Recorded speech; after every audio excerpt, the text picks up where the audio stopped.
Never sleep again. Are you afraid of the things that go bump in the night? Do you feel like a zombie after a long night of tossing and turning? Well, then try Dream from LifeWise. Just one tab daily before bed will leave you feeling rested and refreshed every morning. That's right, Dream from LifeWise. Just one simple tab placed on your tongue, it dissolves and let you drift into dreamland. Text Moose Dream to 754-600-9473 to get you started with your free samples today. This is a warning to all living mortals. Moose will release 13 of the most terrifying interviews of horror unto the world. Welcome back, Horror Hounds, to another installment of the 13 Horrifying Days of Christmas. I'm your host and gift giver, Moose. Today we're going to dive into a franchise. Not just any franchise, but a sweet franchise. And to do that, that means we need to bring back an old friend. So please welcome back Mr. Billy Peck as we dive into Candyman. Well, hello there. How many days are we into this thing? You're number 5. 5 still alive. In everybody else's hearts, though, I'm number 1. You can't have 13 days without me jumping in here. Nope. Saying I planned this one specifically for day 5. I ain't going to say his name 5 times, but... Oh, yeah. That was a one and done. As always, excited to be here, doing our franchise deep dives a little bit. And, happy to be here. And it's another year of you celebrating, 13 days of horror for Christmas season. Yep, a little of this, a little of that, and got a franchise deep dive smack dab in the middle. Mm-hmm. And, not just a franchise deep dive, but also kind of a tribute to the recently departed Tony Todd. Yeah. So, true legend in the industry and, a towering icon in film. Yeah, and, 100%. We'll definitely get more into that here in a bit, but let's get into Candyman, the man, the myth, the legend. Mm-hmm.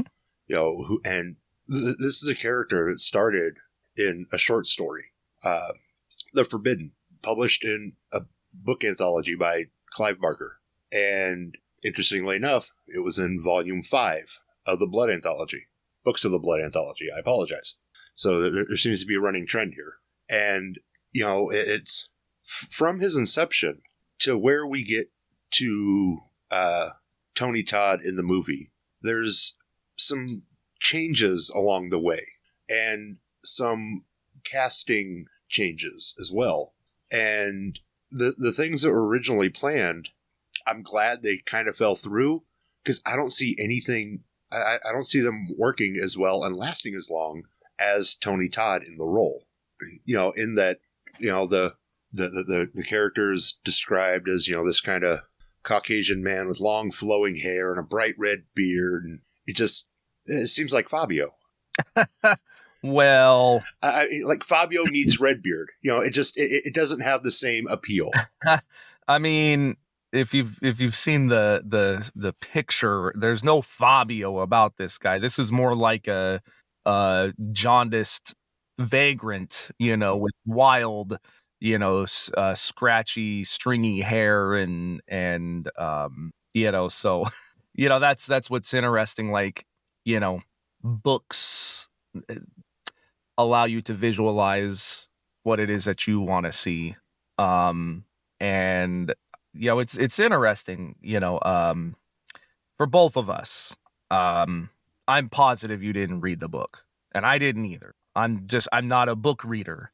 We are the right age, we're there at the right time for the Candyman movies. So that's what we know.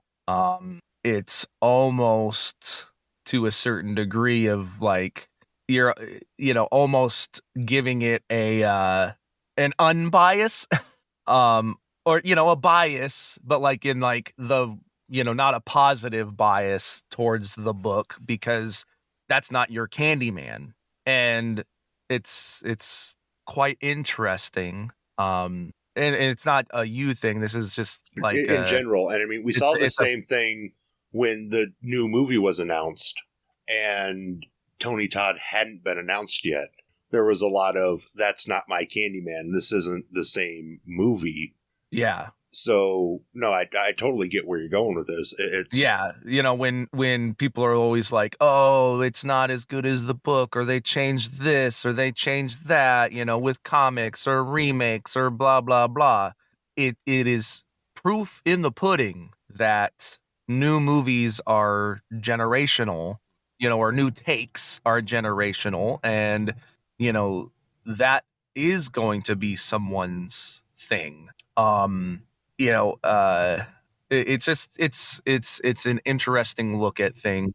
And like I said, I haven't read the book, but like looking at that original like sketch drawing, it's so wildly different than the Candyman that we know. And the story it does have similarities, of the things that I've looked into about it. It does have similarities, but like, the reason why like this man is hated, slavery, born out of slavery basically, versus, at a lower poverty level of England, and being just looked down on and all of that, so like, again, it's so it gives it a more tangible, more relatable feel for a modern audience.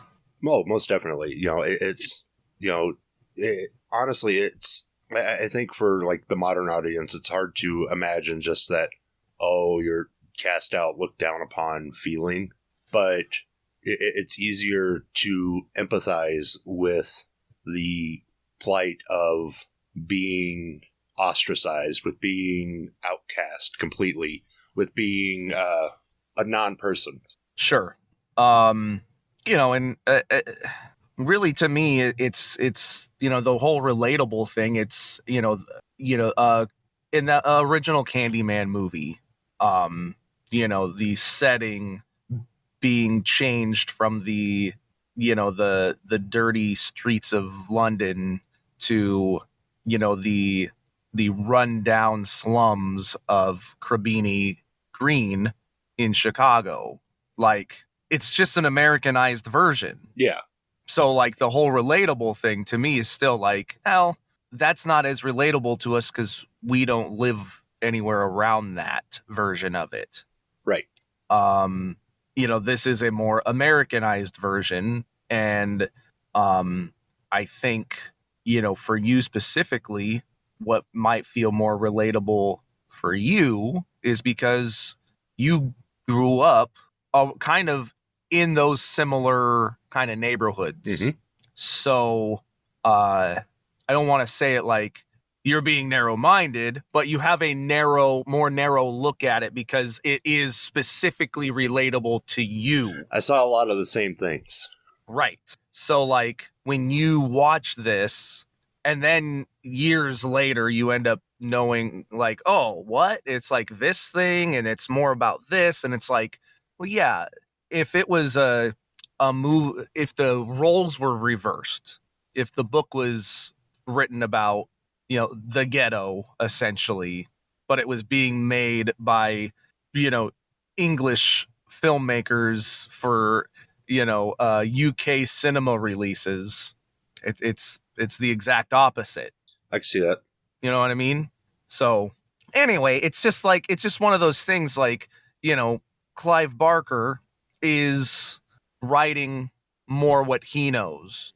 Now, Bernard Rose, the director of Candyman, I forget exactly where he's from, and I do find it interesting. Like, I do think, and if I'm wrong here, I can, correct me or whatever, and I could probably look it up real quick, but I don't think he's an American man. So like that original story probably relates more to him. But as someone coming in, making an American film and all of that, like he knew that changing the story and adding these different elements was going to probably hit differently and appeal to a much broader audience. And all of that. It's the early 90s. You have, NWA is a big thing. So we're right around Rodney King, all this stuff, the LA riots. So, yes, for our audiences, it is more relatable, and is going to hit on a different level. But, if, and, maybe I should or shouldn't get into this, I don't know. But, like, to be fair, we, I hate these terms. If this were to happen nowadays, social media would be wild against how this movie turned woke from the original book. Because, well, why do they have to take, our white characters and turn them black? You know what? Guess what? Sometimes just stories work that way, okay? But, like, this is a case where it proves, if you just let it, happen and see where it goes, it's a iconic film. Yeah, iconic film, iconic. Most people like. And it's an iconic franchise at this point. I mean, it's iconic character. Yeah, no, absolutely. And it was cool. And like you said, neither one of us has read the book. But, doing the research for this, one of the things that did carry over from the inspiration for the character was a story that Mr. Barker's grandmother told him. Mm-hmm. And, it was a cautionary tale when he was 6, about basically don't take candy from strangers. Guy with the hook hand removed the genitals from a young boy. And, we see that in the first movie. So that was really cool to see carry over into the films.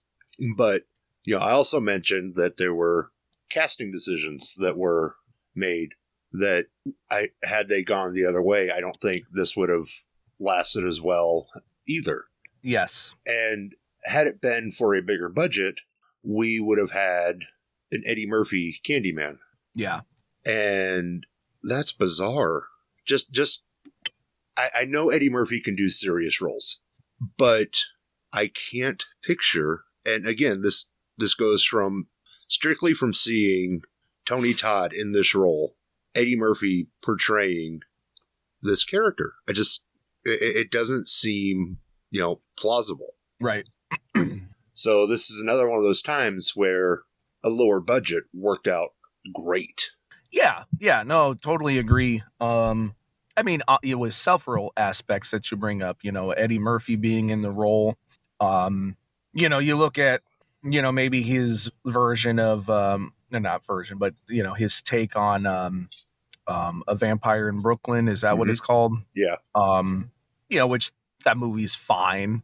But he is a little more, stoic, reserved. He's not, the foul mouth or, goofy Eddie Murphy that we knew. And he's not intimidating. And I don't know.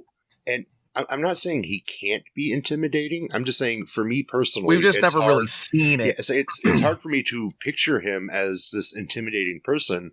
Yeah. And the character needs to have this, suave yet feared demeanor. Yeah.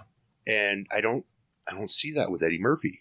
Yeah, I would he have been able to do it and like deliver a performance that we just went, oh wow, we'll never know. But he might have delivered a solid performance. What we do know is we got Tony Todd, a big, I don't know, 6'3", 4", tall man.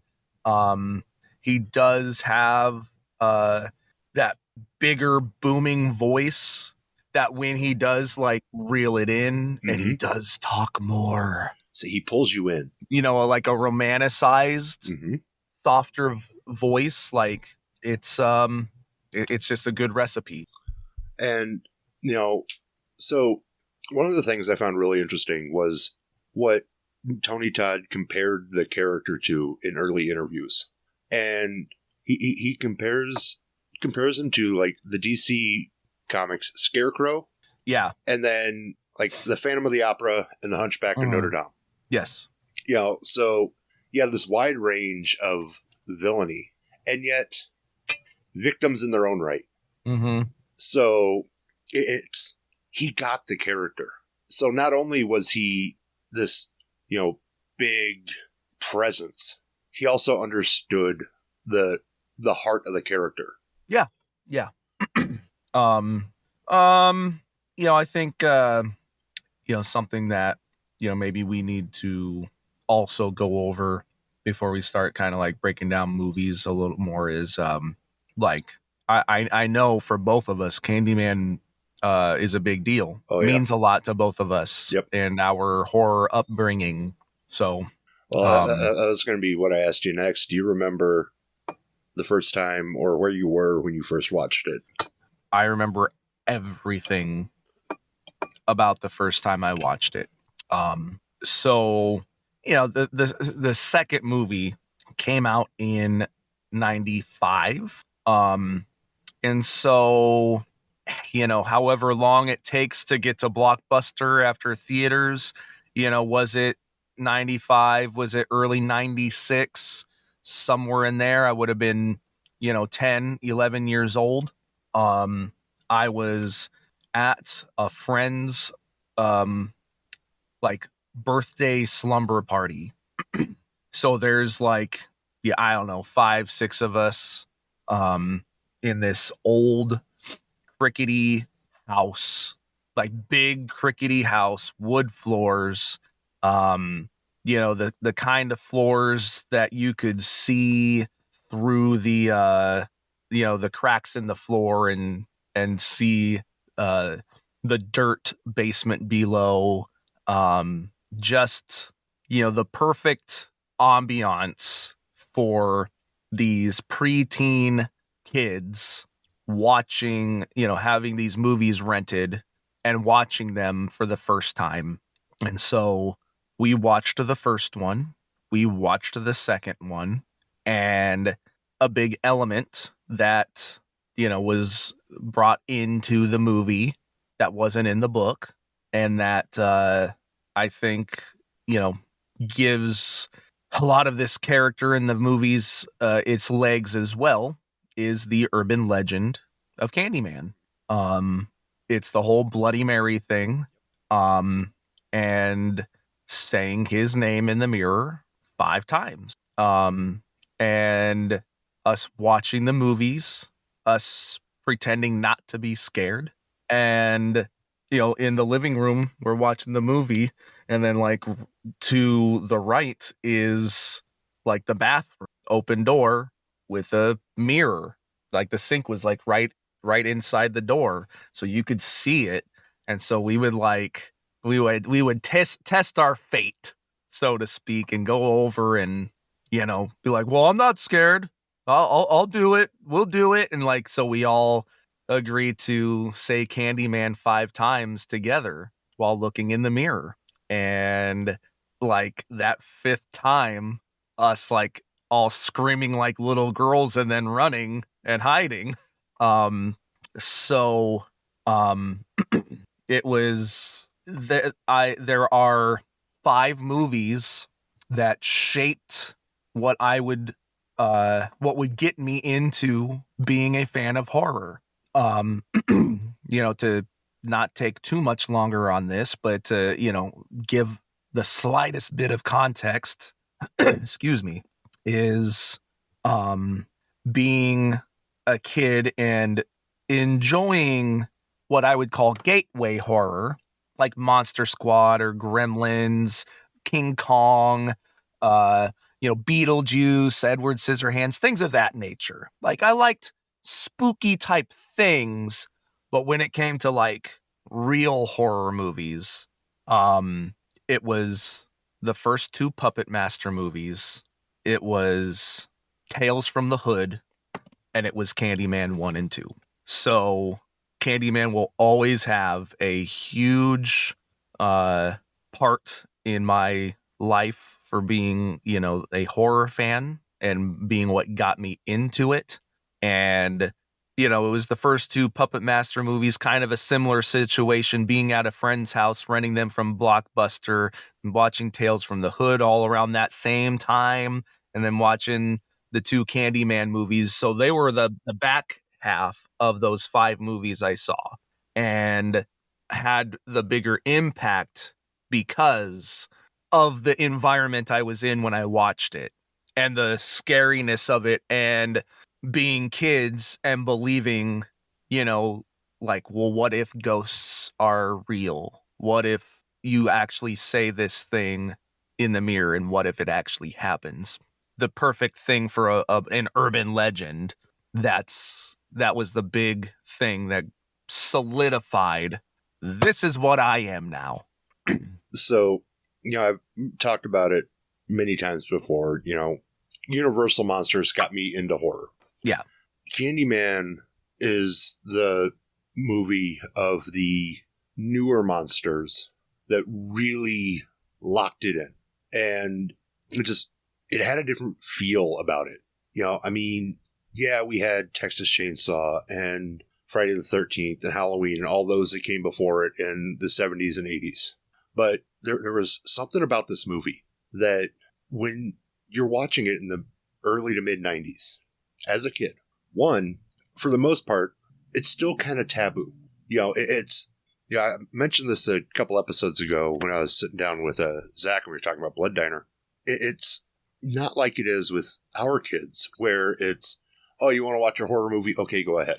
Depending on age and what the movie is, yeah, sure, go ahead, not a problem. Mm-hmm. Back then, it was still very much, if it was rated R, it was an R-rated movie. They were treated almost like X-rated movies. And most parents are like, no, you're not watching it. So, spending the night at my cousin's house.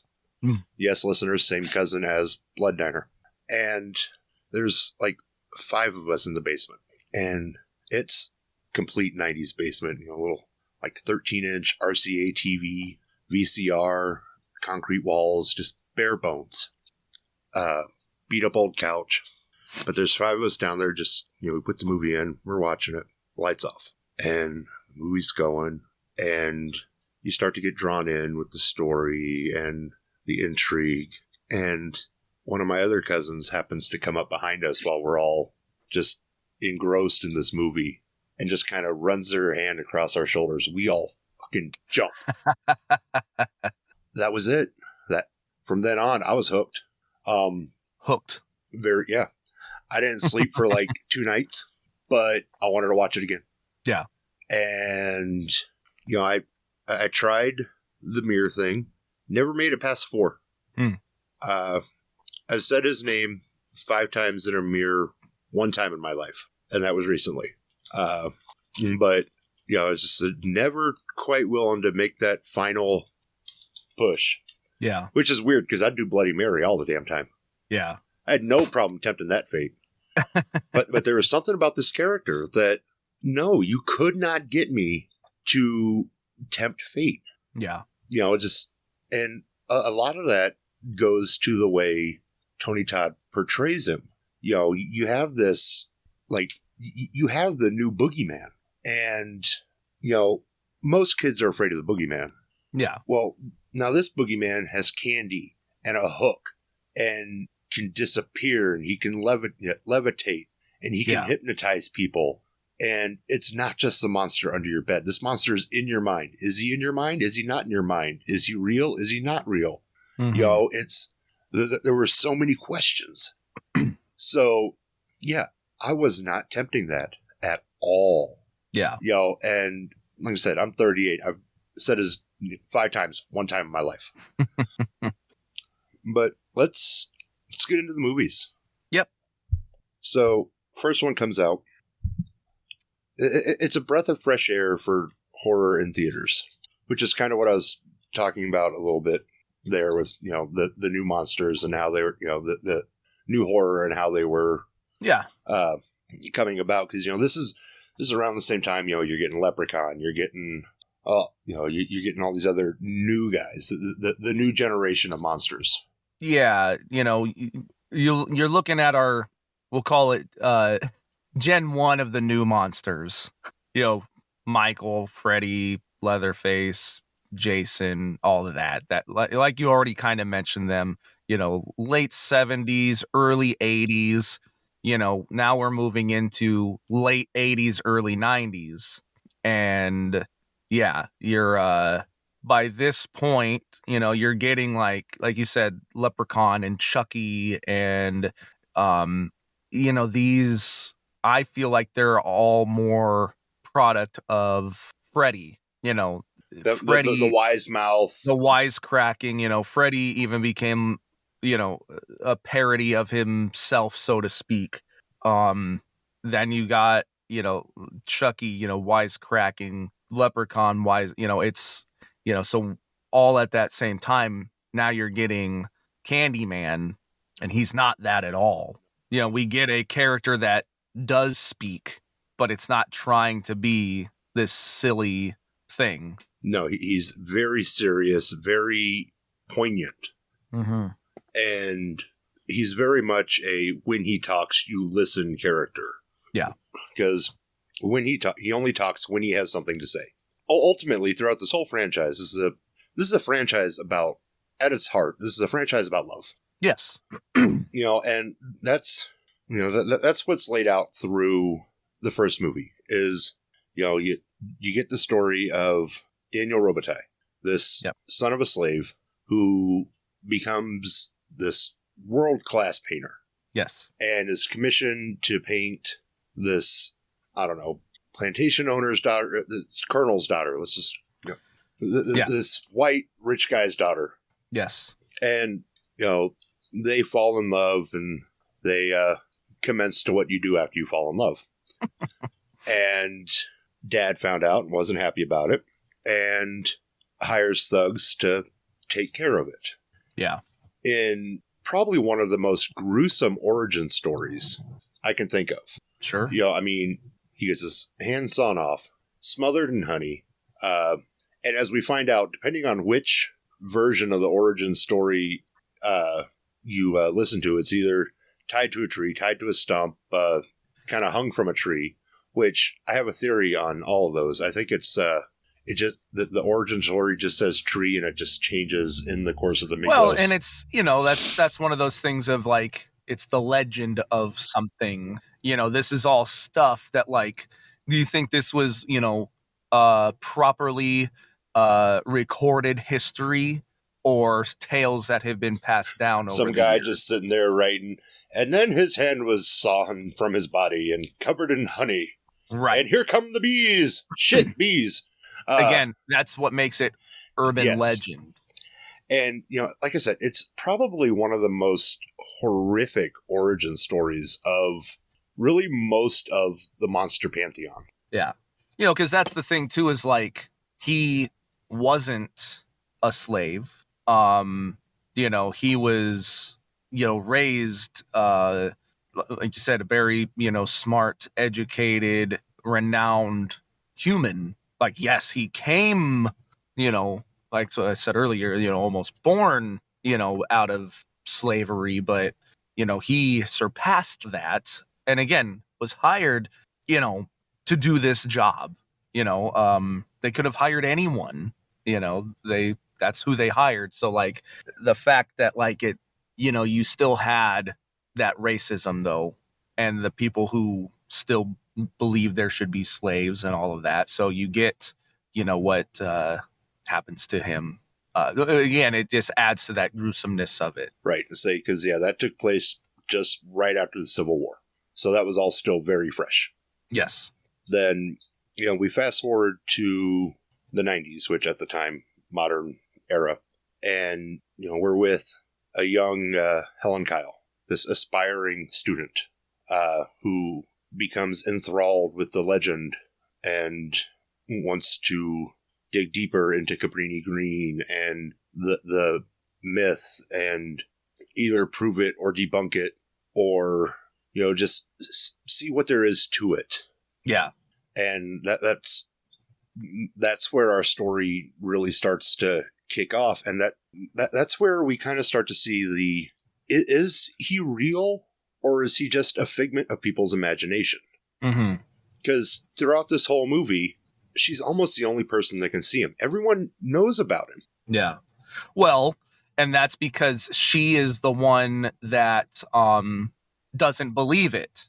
So his whole thing, it's the story of what Freddy became later, or what Michael became in the most recent movies.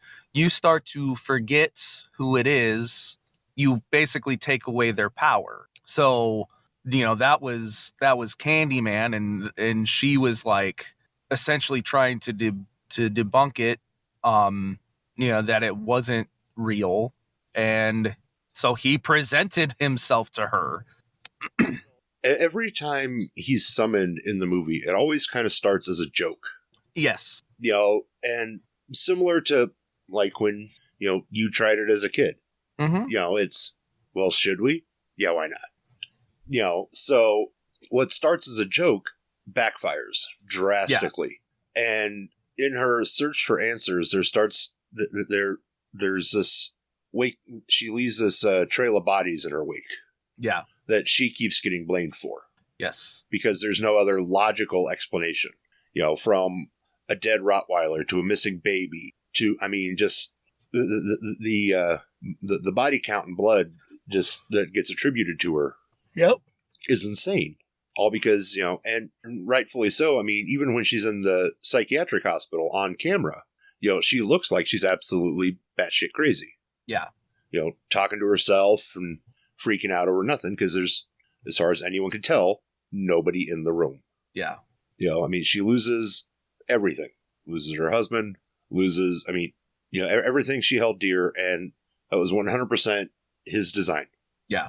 Towards the end of the movie, she rescues the baby at the cost of her own life. Yes. That's always been an interesting scene because you have, he wants to sacrifice the baby and Helen. Yeah. And that's not something that has really happened up to this point either. Kids were kind of off limits. Now the kid still makes it, but right. Up till this point, kids were still pretty much, you don't do it. And if you do it, it's off camera. Sure. But here you have this baby right in the center of a huge bonfire. That was pretty groundbreaking for the time and movies. Yeah. And she, Helen redeems herself with the residents of Cabrini Green when she hands the baby out. She crawls out of that fire, hands the baby to the mom, and she looks like Anakin Skywalker at the end of Star Wars. Yeah. And she dies. Yeah. Either from shock or from the burns or a combination of both. She just dies. There's nothing left. Yeah. She starts to have a very sad funeral. It's her now ex-husband and his mistress. Yeah. And then all of Cabrini Green shows up. Yeah. To drop the hook into the ground with her. And that was the thing. He was trying to take her with him, make her part of the legend. Yeah. And well, and also, maybe some similarities in look to his mistress. Yep, not even mistress, to the woman that his lover. Yeah, fell in love with. And it was hinted at heavily that, Helen looked like Caroline. Yeah. And, like I said, this is a very gory love story is what this franchise is. Yeah. This is a man who wants revenge and love. And the one thing I wish we could have gotten more from, and maybe even like a spinoff or maybe something down the road, is at the end of the movie, you see the distraught ex-husband sitting in the bathroom. Right. He looks in the mirror and he says Helen's name 3 times. And there's this Helen, burn victim Helen. Yeah. Pops up and just eviscerates him. So she became part of the legend. She got to essentially become part of the lore that she spent so much time trying to debunk. And also has this new, Bloody Mary vibe. Yes. And I just, personally, I think it would be cool to see more from, something more from that character. Which is what part 2 was supposed to have. But it would, if I remember what I read correctly, was that it would go more into that. Okay, so hold on. I think there was a couple things. I think one was supposed to follow her, and maybe it was like a mix. I might be kind of mixing things up now. It might have was maybe supposed to be a prequel. It might have just supposed to have been like kind of both coming together. But the problem is, and again, where society, kind of dictates, especially at that time. The studio was too afraid to showcase like a full-on mixed race relationship, and they just scrapped it. Because like you see hints of it, but this would have been essentially like a whole movie of it, and they decided not to go that route. So we could have had this murderous power couple. Yeah, maybe. Yeah, and I'm sure there's more to it. I just know that was kind of like the reason behind why it did not move forward. But instead, for 2, we move out of Chicago. Yes. To Louisiana. Yes. Just in time for Mardi Gras. Yep. For the birthplace of Daniel Robitaille. Yeah. This was a fun one. Now, on the rewatch, and I mentioned this to you before, I remembered more about this movie than I thought I did. Because like when I was setting up for this, I'm like, man, I don't remember 2 and 3 at all. Yeah. But then I was watching, I was like, oh crap, no, I actually remember more about 2 than I thought. Right. At this point, like throughout the years, I've watched the first one way more than the others. But as like I visualize Candyman, like, and again, it's just because of how I watched them. 1 and 2 are kind of seared together for me. So like I'll like think of things that I'm like, oh, that's from the first one, but it's actually from the second, and vice versa. So I get 2 and 3 mixed up a lot. 2 were introduced ultimately to his family. Yeah. Which is a really cool development. And it let me take that back. His family is kind of split 2 ways. So there's the main girl who would be his great granddaughter? I think just great granddaughter. Yeah, great granddaughter. And then her brother be his great grandson. Yes. Now he gets he gets accused of the murders early in the movie. Yes. And well, yeah, go ahead. You're on a path here. Ultimately gets locked up for it. Yeah. By very biased cop. So part of the problem is the brother. The movie starts with the same professor from the first movie. On a book tour. Trying to like, he's capitalizing off of, like he's Dr. Loomising it up. Yes, from Rob Zombie's Halloween 2, the book tour, and he, was, when in the first movie where Helen, didn't necessarily believe it, but like you could tell she like cared in the project that she was on, the integrity of essentially like, the story, that she wanted to tell, where he was more like this big boisterous blowhard. And so he now is on this book tour, and the book is actually kind of cool, and it'd be neat to get like a reproduction of it, because it's like the chrome dust jacket to emulate a mirror with a hook on it and stuff. It's like, oh, that would actually be kind of neat to have. But so he, does not believe in it. It is not real, and does the whole stunt of like, the reporters in the crowd or the fans are just like, oh yeah, well, say his name. And he does.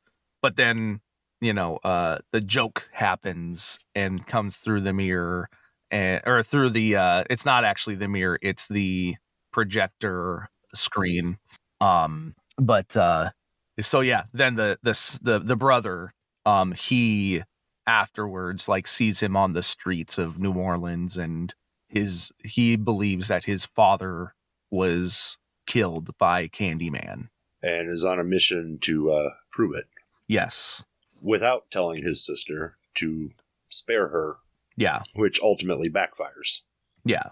But I think that part, like, that context was kind of important to, you know, the chronology, so to speak, of the films and, you know, why he's the one that, the professor is the one that invokes him in the movie. Right. And one of the things I really liked about this movie, and where it kind of falls in the time frame, is, you know, you have brother who's locked up for murders he didn't commit. You have sister under investigation for murders she hasn't committed. It's all been Candyman. Mm-hmm. One cop who's hell-bent on proving it's this family because he knows people like them, looking down on everybody from their house on the hill. And you know, I've said before that one of the marks of a good movie is characters rather to root for, whether you root for him to die or you root for him to survive. Yeah, this was a cop. You know, this cop was a character you wanted to die. You couldn't wait for him to go. Yeah. And so he does the Candyman thing too. And when he does, he gets annihilated, thrown through a window, all of it. Mm-hmm. And the brother's freaking out, and it's all caught on camera. Yeah. Now, Candyman's not, but you have this cop levitating in the air with getting his insides ripped out and slammed up against the wall, and just all this happening for again no logical reason, and the brother's cowering in the corner. Yeah. Ultimately, brother's scared, runs away, gets shot for trying to escape. Mm-hmm. Which sucks, because had he not been scared, he probably would have survived. Sure. But I don't know what else you would do in a situation like that. Yeah. And as the movie's progressing, the sisters finding out that they are the blood of Daniel Robitaille. They are the descendants of him and Caroline's daughter Isabel. Yeah. And that's why they're so heavily tied to this myth and to everything that's happening. Mm-hmm. And so she starts trying to find out what her dad was after, and finds out that it comes down to a mirror.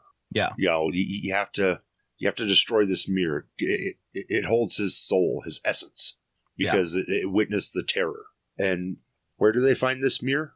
His birthplace, the slave quarters behind I guess the house she grew up in, essentially. Yeah. That is a scary looking place. Mm-hmm. I mean, just full of bones, and just, I would imagine it's reeked of death. Sure. And she gets the mirror. And this is where the Robitaille charm comes in. He almost has her convinced not to destroy it. Yeah. And that's, as a kid, even as an adult, that's still one of the scariest things about him, is that, is his charm. Yeah. This is what you have to do. This is what you want to do, but he's got a silver tongue. He can talk you out of it. Yeah. And he's going to do everything especially in this case, he's going to do everything he can to make sure you do what he wants, not what you want. Mm-hmm. And, ultimately it doesn't work. She breaks the mirror and he's dead. Yeah. Little bit of a time jump. She has a daughter. Yeah. And daughter's like 2 or 3 sitting in her bed. Got it. Yeah. And they're going through a family album, and, goes through all the pictures, and they see the picture of, Caroline and Isabella, and then there's the picture of Daniel Robitaille, and says that's your great-great-grandfather. Mm-hmm. And someday when you're older, I'll tell you a story about him. Yeah. No, apparently this kid already knows the story, because she starts to invoke the name into this mirrored mobile above her bed, which blows my mind, considering, yeah, I mean, everything that the mom knows. Why in the hell would you put mirrors over the kid's bed with the, almost gothic paint job around the room? Yeah. It was like a Tim Burton-esque paint job in that bedroom. And you're still going to get it. Here, let's get a kid who's related to the boogeyman. Mirrors. But mom stops her in time. Well, that's one of those things that the general going movie audience, don't, shh, they won't notice. They won't think about that. And when that movie came out, I certainly didn't think about it either, yeah. But then, 25-year jump. Yeah. And we're following Caroline. Yes. 25 years and a coastal jump. We're no longer in Louisiana. We're out in LA. Yes. Different LA. And so here, now let me say this. This is one of the things that I did appreciate about each movie so far, is that they take place in different places. Mm-hmm. The Cabrini Green, is in a sense, it's part of Candyman's origin, so that's why he's there, and murders and all of this and blame and whatever.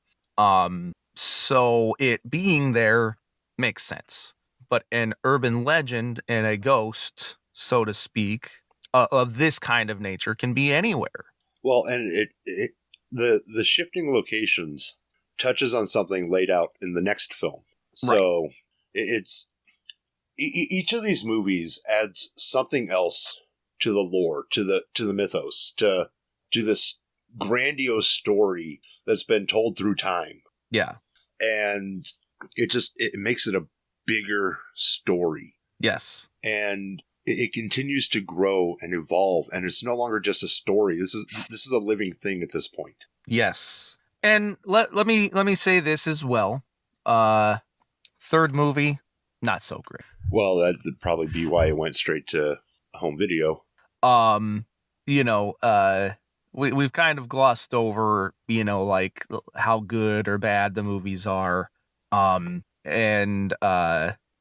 third one is, it came out in 1999. We are just in a not the greatest era of horror films. The 90s gets a lot of flack in general, and rightfully so.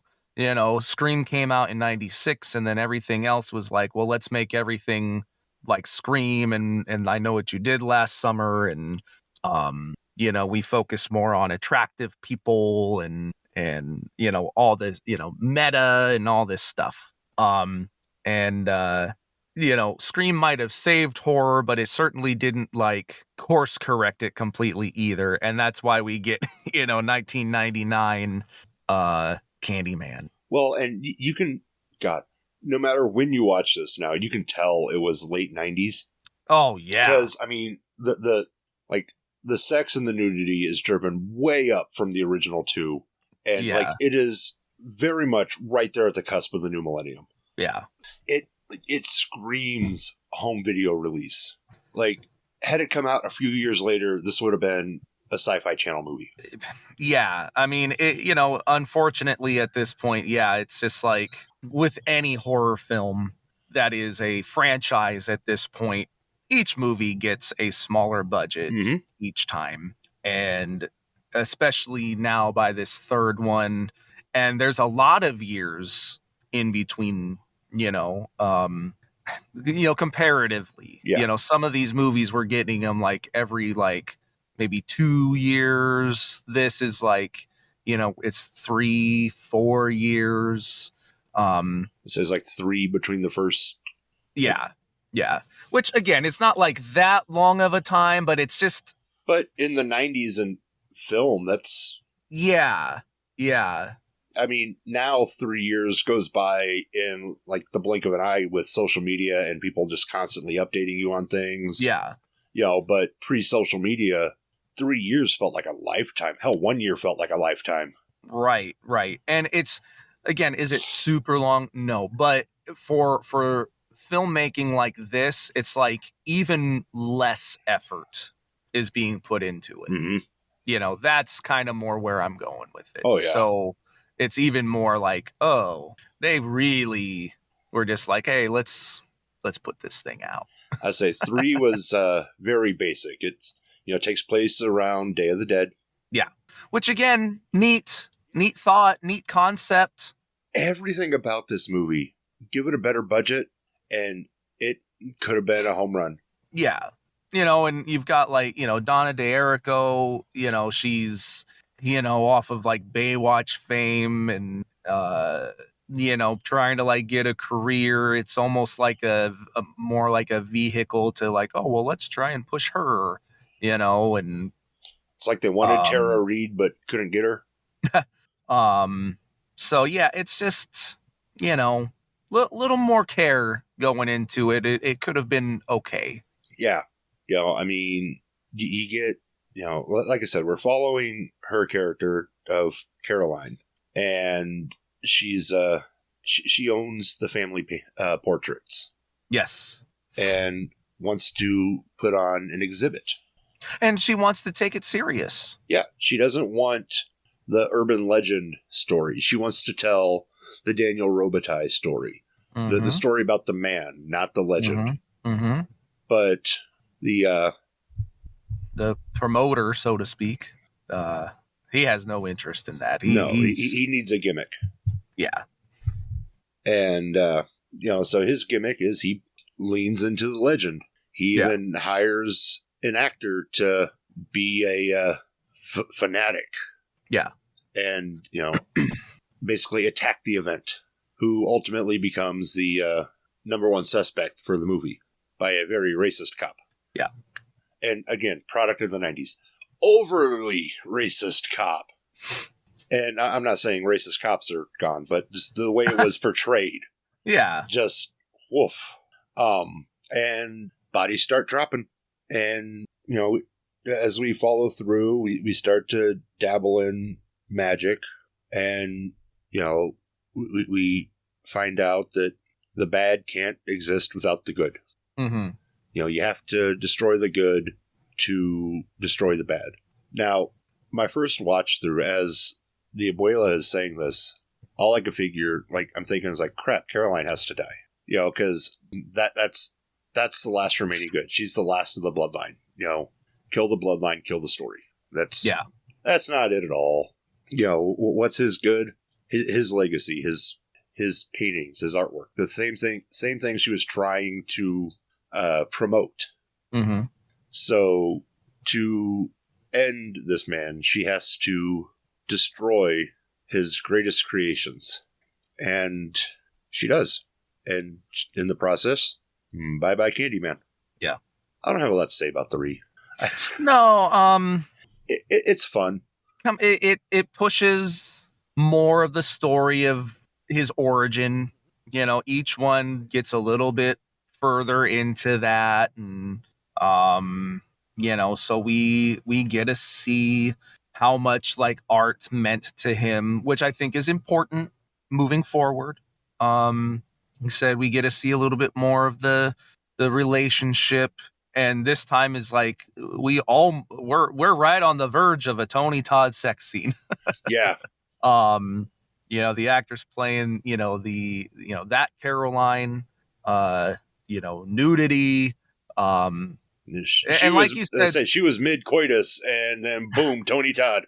Right, like you said, with the time frame of this movie coming out, they're really trying to push a little bit more of the sexuality, which it's fine. That's what adults do, but when, and I don't know if I can quite portray this the right way to, whatever. If they would have shown this in the original Candyman, the romanticism would have been done, it would have felt even more romantic and tasteful. Not that it's overly gratuitous or anything like that in this, but it's they're trying to push those boundaries. It would have been more romance, less sex. Yeah. Yeah. So anyway. And then we move into the newest movie. Yes. Which, less of a time jump from the third one, but huge time jump from the first one into a direct sequel to Cabrini Green, and we're back in Chicago. Yes. And we're introduced to this young artist who's looking for his next breakthrough project. Mm-hmm. And he's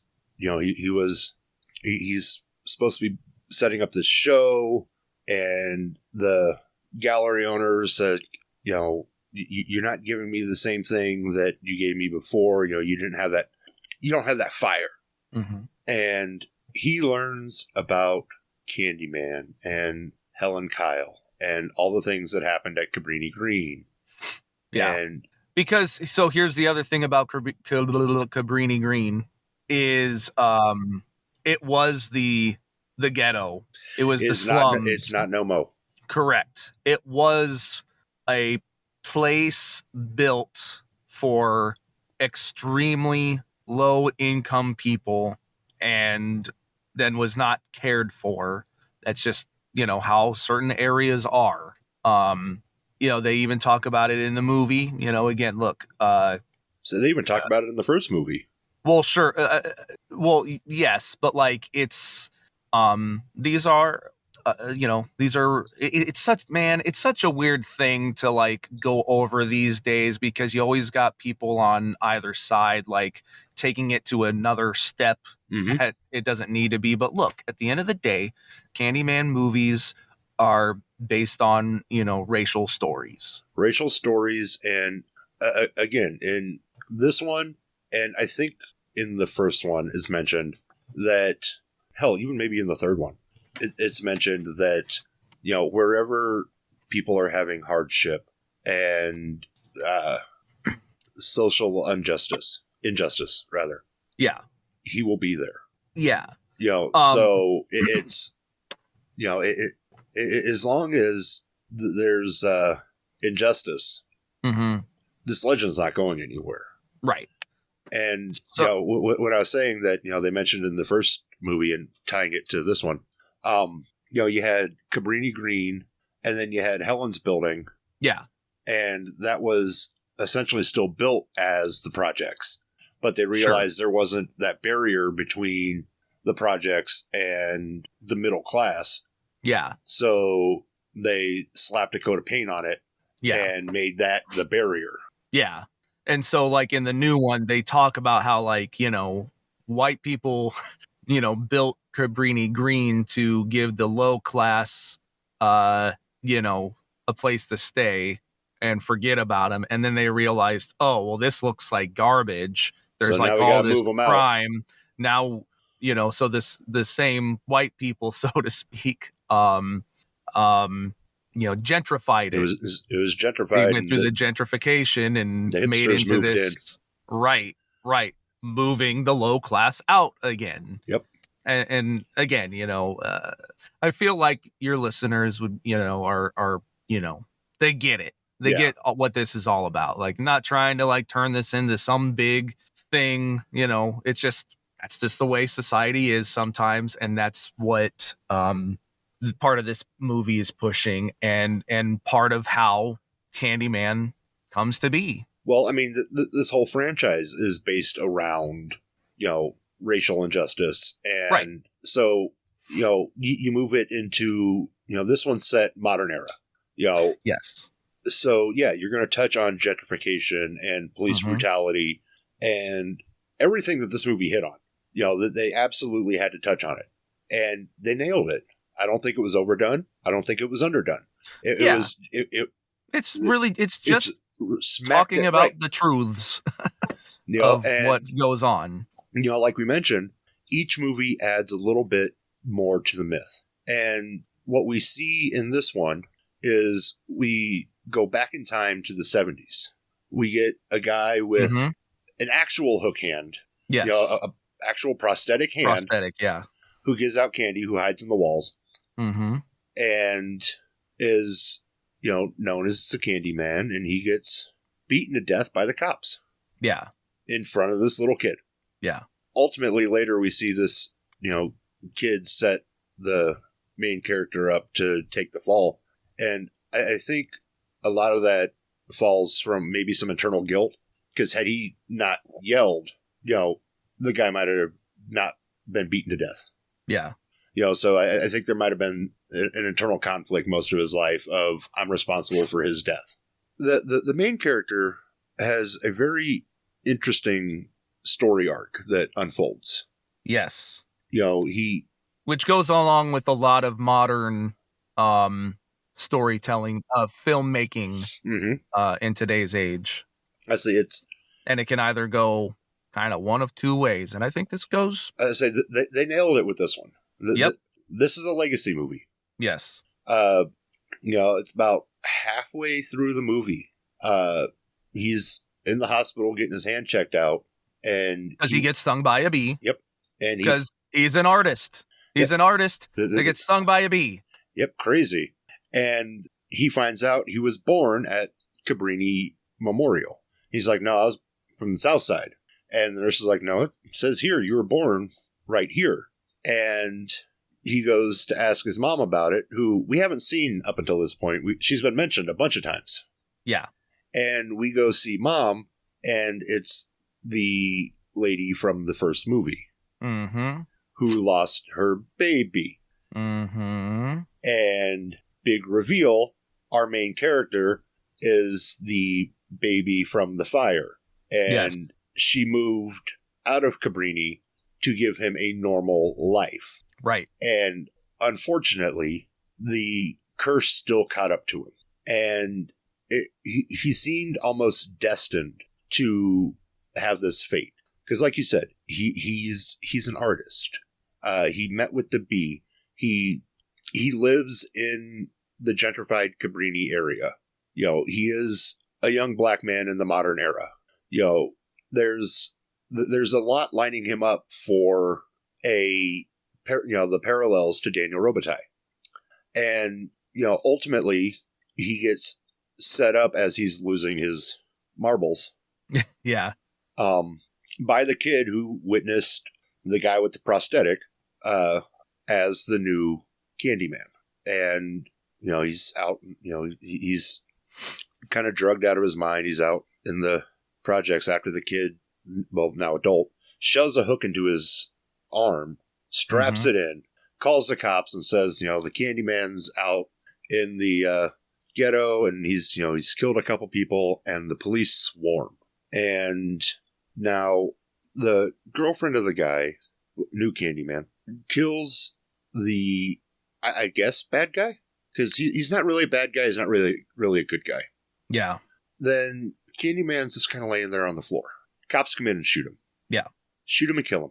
And this is, this goes to the, modern era thing. You have the girlfriend sitting in the car. Mm-hmm. And the cop basically telling her this can go one or two ways. You could tell us, your story could be that, essentially you're going to help us cover our ass and that he came up and we shot him to, protect ourselves and we didn't just shoot an unarmed guy. Or you're an accomplice and you're going to jail. Yeah. And she does the only thing that she can think of. Mm-hmm. And she invokes the name of Candyman. And I'm watching this. Pause the movie. And I had a tear. I was like, that doesn't work. I tried. And my wife asked what I was talking about. I was like, and like I mentioned earlier, one time in my life, I've, said his name 5 times in a mirror, and that was right after Tony Todd died. Mm-hmm. It didn't work. He didn't come back. In the movie, it did. Right. Anthony comes back. Yes. And starts taking out all these cops. Yes. And you see him kind of transform into finally the reveal of Tony Todd. Yes. And, it's tell my story. Tell every. And, that's the end of it. But this movie added something really cool to the myth. And that's anybody could be a Candyman. Well, and I mean, it certainly expands it more, but that's what the first movie does. Helen essentially becomes a Candyman, Candy Woman, But it also shows that this has been going on for years. Yes. That, essentially other people have picked up the mantle of Candyman. Yes. And so when you look back at the movies and we're bouncing from, Los Angeles to LA, and all these other places, it does make you wonder, okay, where else are there Candyman slayings? Mm-hmm. Because like you're looking at so in the credits, there's I don't know what it's called, but like the paper puppet show. And they're showing essentially Candyman and people that became Candyman. Well, right, and that's something I wanted to talk about more too. Was these paper shadow puppets, which in doing a little bit of research, and I don't know a lot of the story, but this was a thing, an art style that was used during like slave days and stuff. So that's just including more history. And then some of the stories that were told were through the puppetry were real stories. There was a black man that was tied to the back of a car and dragged till his death. There was another one, but they're them telling the stories of these things, are basically they're taking these again real world problems that have happened and basically turning them into these can be Candyman. Which then opens the world up more. Obviously, this is when the movie came out. The very first thing I thought was, I want more. Right. Like a series or something. Like each episode dedicated to each of the Candymen would be kind of cool. Right.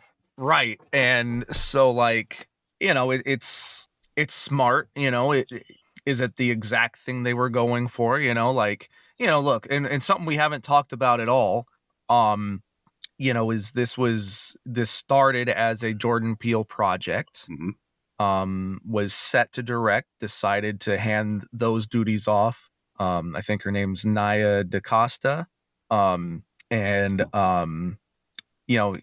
So he stayed on as a producer and he helped in fleshing out the script.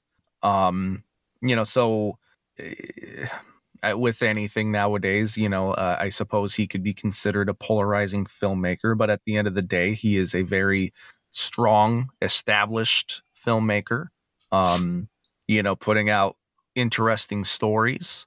And so the reason why I say all that is to say he, and the people involved, I think goal number one is putting out a good, strong film.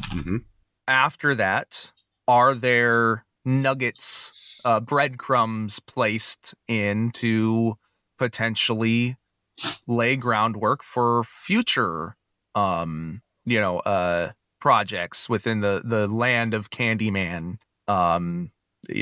sequels of a television series, just like what you're saying, either version of that could very much work in an anthology style. Do we keep following Anthony McCoy, now as the Candyman, or do we follow other stories of the Candyman mythos and other people? Do we see what was the other Candyman? Sherman, thank you. Yeah, Sherman Fields. Do we follow that story a little bit more? In the 70s, imagine us watching a 70s setting movie, or episode. Yeah. It will we see that? As far as I recall, haven't really heard anything about an upcoming, oh, hey, that movie did pretty well, we're thinking about a second, or I don't recall hearing anything like that. But boy, is it fun to dream. But is it fun to dream? Yes. Is that it would be interesting to see where that kind of stuff could go. An episode, obviously, like, she's older now, but with the miracle of prosthetics and makeup and de-aging and all of that, and she's not, going to look exactly the same. because of the burn. Mm-hmm. You know, could we get a Helen Candyman episode, you know, or now again, this is stuff I think would work more episodically. Yeah. Than a full-on movie. But man, how cool could something like that be? Right. Who knows what the future holds? And with that, we'll put this legend to bed. Billy, why don't you tell them where they can find you on the social medias? All right. You can check out a couple projects that I'm part of. You're here because you love horror. I love horror. He loves horror. She loves horror. We're all a bunch of horror. We're horrors.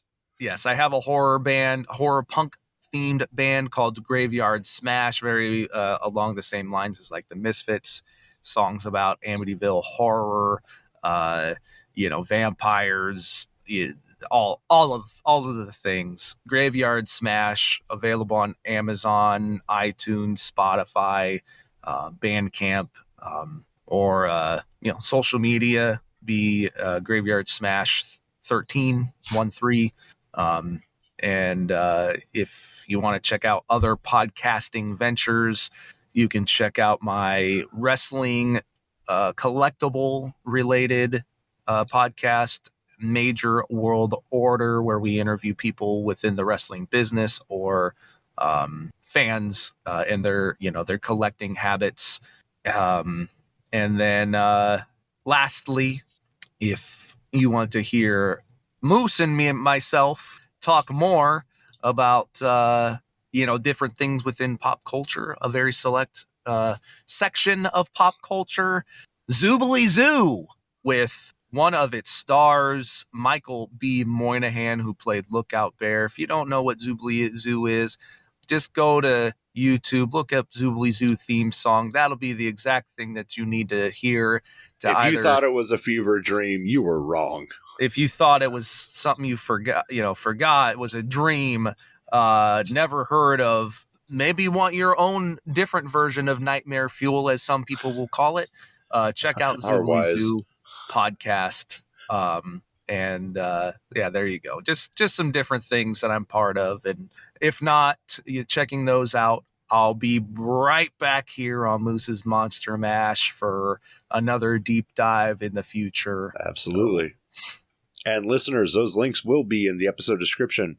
You can find me and other great podcasters over at electronicmediacollective.com. Be sure to follow me on Facebook at Moose's Monster Mash and on YouTube at Moose Media Inc. Billy, as always, this has been fun. Mm-hmm. And, just want to say, may Mr. Todd rest in peace. Like I said at the beginning, a true icon in the industry. Yeah. And our Candyman forever. Yeah, 100%. Always interested in seeing, where the Candyman franchise can go. But, Tony Todd is the man, and a very unfortunate loss. And, maybe there was a portion of this that could have been, maybe a little more dedicated to him specifically in other projects. But, if you're horror fans, you've watched his other stuff. If not, let me at least just say, I'm a real big fan of Adam Green, who did the Hatchet films that Tony Todd, his part grew per movie. It's awesome seeing him in those. And then Adam Green and other horror director Joe Lynch have a TV series called Holliston that hopefully you can find. But Tony Todd has a great episode where he is playing essentially a parody of himself. And, he's this big Hollywood star, and he, just call me Candyman. So just a couple things to look into in his vast array of cinema that he's been part of. And thanks, Tony Todd. Yeah. And listeners, come back tomorrow for another installment of the 13 Horrifying Days of Christmas. And, if you're feeling lucky, grab yourself a mirror, say his name, and he'll appear. And until next time, Horror Hounds, mash on. Say his name and he appears.